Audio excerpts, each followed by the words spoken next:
Howdy folks, hope you're all having a good one, and welcome back to World of Warships with Rear Admiral Jingles. Today, we have a Tier 8 ranked domination battle here on the Atlantic map. Once again, the matchmaker is up to its usual shenanigans.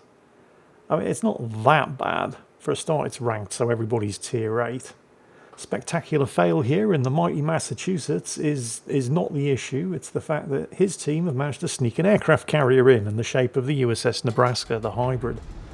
Other than that, the teams are fairly well balanced. There is no radar in play, which is great news for the 3 destroyers on each team. But the fact that Nebraska has a flight deck is going to prove to be, well, in theory should prove to be slightly problematic for the destroyers on the enemy team. His team sneaking an aircraft carrier in under the table isn't the only problem that the enemy team are going to have. The destroyers in particular, well, this is the Massachusetts. It's a secondary powerhouse. These 25-inch secondary gun turrets are absolutely terrifying to be on the receiving end of if you're in an enemy destroyer. This thing has so many secondaries, and they fire so quickly, and they are so accurate, and they have such long range. It's the functional equivalent of having 1.5 USS Gearings strapped to each side of the ship. The other fairly substantial disadvantage that the enemy team are going to be struggling with, aside from not having an aircraft carrier and, well, spectacular fail here being in the Massachusetts, is that in place of the Massachusetts on their team, they've got the USS Kansas. Yeah, I know. The USS Kansas is not a good ship. I mean, I'm somewhat infamous for taking the piss out of the German Tier 7 battleship, the Gneisenau. But while the Gneisenau does have terrible guns, it is a good ship with terrible guns. The actual ship itself is very, very good. You can't even say that about the Kansas. It's got a lot of guns. It has 12 16-inch guns. But none of them can hit the side of a barn from the inside, and the ship that they're all floating around on is absolutely bloody awful as well. And those guns have a 40-second reload. In fact, just about the only situation in which a Kansas is going to pose a significant threat to anything is basically at point-blank range. Hold on to that thought as this battle develops. The one potential fly in the ointment, at least as far as the battleships on the enemy team are concerned, could be the Key over there. The Key is obviously Tier 8, this is a Tier 8 ranked battle, but it's a Tier 8 technically battle cruiser. It's a further development of the Yamagi. It has okay armour, but it is very, very fast. It's armed with 16-inch guns, and unlike the equivalent caliber guns found on the USS Kansas, when the Key shoots at a target, it has a slightly better than average chance that it's going to hit something. But the thing about the Key is, and it's very unusual amongst Japanese battleships in this respect, because it's actually not bad with a secondary build. The reason for that is because its secondaries are 100mm. Now, normally, a 100mm secondary, such as, for example, the ones found on Italian battleships and cruisers, are absolute garbage, because they don't even have enough penetration to get through the armour plating, the 16mm armour plating found on Tier 8, 9 and 10 destroyers. But Japanese 100mm guns have quarter caliber penetration, which makes them very, very dangerous. And the guns found on the Key also have decent range, decent accuracy, and a decent rate of fire. It's still highly unusual to see a Key captain specialising in secondaries, however, because as a premium battleship, it tends to be used to train up captains of other Japanese battleships, none of which are going to want to specialise in secondaries. Oh, it looks like the Key just managed to collect a Kagero torpedo or two. The team have already lost their first destroyer, by the way. The Z-23 got gunned down by the enemy Orkan before the 3-minute mark, so, you know, working as intended. But yeah, regarding the Key on the enemy team, particularly if you're in a destroyer and there's a Key on the enemy team, while they are probably not going to be specialised into secondaries, assume they are until proven otherwise. Because I do know a couple of players who absolutely love, I mean, they'll have one captain specifically for the Key and nothing else, and he'll be specialised in all of the secondary skills just to mess with enemy destroyers who wander within secondary range and get the fright of their lives when the Key suddenly starts ripping them apart without even looking at them. Hang on a minute, what is this guy doing? He's within 3 kilometres. He's actually coming down the channel. Oh dear. Okay. Do you think he knows that Spectacular Fail is here? Because Spectacular Fail knows he's here, and he's got 9 16-inch guns loaded with armoured... Oh, this is going to hurt, isn't it? Oh, hello!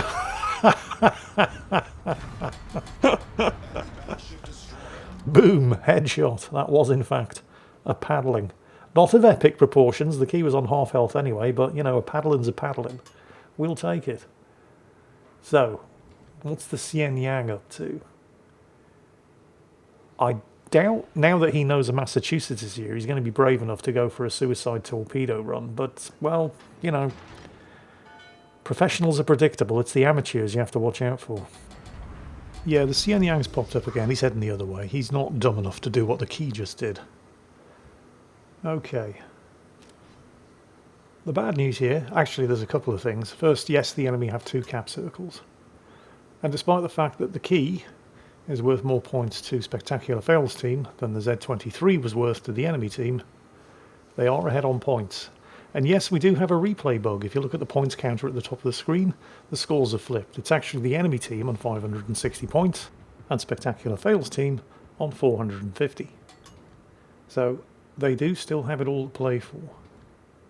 The Kagaro's doing a fairly decent job of, well, not just working his way around, but also keeping them spotted. This is where the team lose their second destroyer, the Fantask, putting the enemy team even further ahead. And the bad news is that while Spectacular Fail is picking this moment to make his move, he did get spotted there, presumably by the Cossack to the rear, and now, well, yeah, spotted again, and spotted again. So they all know he's coming. And the Xian Yang, with its deep water torpedoes, is going to be a problem. However, obvious torpedoes are kind of obvious. And Spectacular Fail knew he was going to have to deal with the Xian Yang first, so he preloaded the 16-inch high explosive. He's raining death and destruction down on him with the secondaries, and he's already executing the turn. And sure enough, I mean, it was close. Oh, and there's the Orkan. Now, I cannot remember what the range of the Orkan's torpedoes is, but let's just assume that they can hit you and maneuver accordingly. So he guns the engines after successfully avoiding the Xian Yang's torpedoes. Sure enough, there are the torpedoes from the Orkan. Once again, obvious torpedoes are kind of obvious. And now it's just him against the Kansas. He did take a fairly decent hit there from the Kansas and lost a gun turret, but the secondaries are now working the Kansas over. Unfortunately, the Nebraska has now just gone down, taken out by the enemy Cossack. And the Orkan is still out there somewhere, and having missed with his first set of torpedoes, he's probably... there he is. Right, instantly switches to the Orkan, focuses the secondaries on him. Actually, he hasn't yet, but I'm sure he's about to.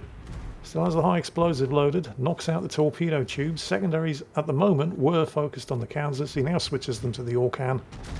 The Kagaro's doing a good job of keeping that guy spotted. He must keep the Kagaro alive. And this is the point where Spectacular Fail makes his only real misplay of the match. He just got the high caliber. The secondaries did take out the Orkan. There's his third kill. You see, the Kansas's guns may be terrible. Well, there's no maybe about it. They are terrible, but it does have 12 of them. And when you're at this kind of range, it's likely that even a Kansas is going to get lucky, especially if you're giving broadside like this. And oof, there we go. That was about 40,000 hit points worth of damage. The other thing that you have to remember about the Kansas is that it is really, really slow. So there's no chance this guy is going to try to run away from you. And sure enough, the closer he gets, the more dangerous your secondaries are to him. But also, the more dangerous his primary gun batteries are to you. So Spectacular Fail learnt his lesson after the first paddling that he took, and he's angling. But this is allowing the Kansas to creep closer and closer and closer. And with the enemy team a good 200 points ahead, the Kansas isn't going to lose anything by going for a ram here. And that's exactly what he's doing, and it's at about this point where Spectacular Fail realises. He was trying to nail the Kansas's gun turrets there, but the Kansas wasn't trying to finish him off by shooting him. And while the Kansas doesn't have torpedoes, every ship has at least one torpedo if you let it get close enough. And oh, that was close. He must have missed by about an inch. Kansas desperately trying to get its turrets swung around, but, well, spectacular fail, already had one turret pointing in the required direction. There goes the Kansas, that's his 4th kill, and he's now flipping the cap circle. Although with the Ignacio Allende over there, he's probably not going to be able to take this cap uninterrupted. Now, I cannot remember if that thing has torpedoes, but let's just, once again, if you don't know, assume that it has and react accordingly.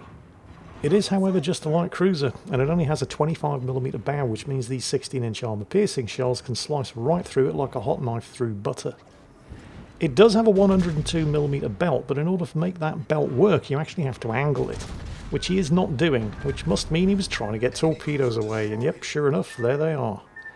Not quite as obvious as the previous sets of torpedoes that were aimed at spectacular fail, but worth taking into consideration anyway, and that just leaves the enemy Cossack. Well, I say just, it is a Cossack. The Cossack's a good destroyer, and he does have all 3 of the cap circles and a 200-point lead. Actually, it's more like a 250-point lead and will very shortly be a 300-point lead. This is not, however, an episode of A Game of Throws for a couple of very good reasons. While it looks on paper as if the Cossack, who has just spotted spectacular fail, so that gives us a fairly good idea of where he is. He's around the corner of the island over there, which means obvious torpedoes are on the way. The Cossack does, however, have a lot of disadvantages here. Normally, destroyer against battleship, the smart money goes on the destroyer. Spectacular fail here, turning to dodge the incoming very obvious torpedoes. Yep, there they are. And that's all the Cossack has, by the way. It only has 1 torpedo launcher. It's also not particularly fast. It has an extremely pedestrian top speed of around 35 knots. There he goes. He does have a 1 knot speed advantage against the Kagero, but the Kagero gets an engine speed boost and the Cossack does not. The Kagero also has a lot more torpedoes that are a lot more dangerous than the ones that the Cossack has, and it's not like the Cossack has the luxury of simply being able to run the clock out here, because there's still more than 8 minutes of the battle left, and the Kagero's coming at him from the other direction, and the Kagero outspots him and has a lot more torpedoes. He's missed with the first salvo. Spectacular fail, slipping into the cap circle here just in case the Kagero misses with the second salvo, because the Cossack absolutely will kill a Kagero in a gunfight, but the torpedoes seal the deal, and the Cossack earns the distinction of being the only other member of Spectacular Fail's team, other than Spectacular Fail himself, to get a kill in this battle. Yes, that's a Kraken Unleashed. That's 5 kills, high caliber, and 2 close quarters expert awards in a game mode where there's only 6 enemies on the enemy team to begin with. Spectacular Fail, assisted by, it has to be said, an extremely useful teammate there in the shape of the Kagero, carrying his team to a fairly convincing win in this Tier 8 ranked battle, domination mode, here on the Atlantic map. Congratulations to both of you, extremely well played, thoroughly well deserved victory, and as always, take care, and I'll catch you next time.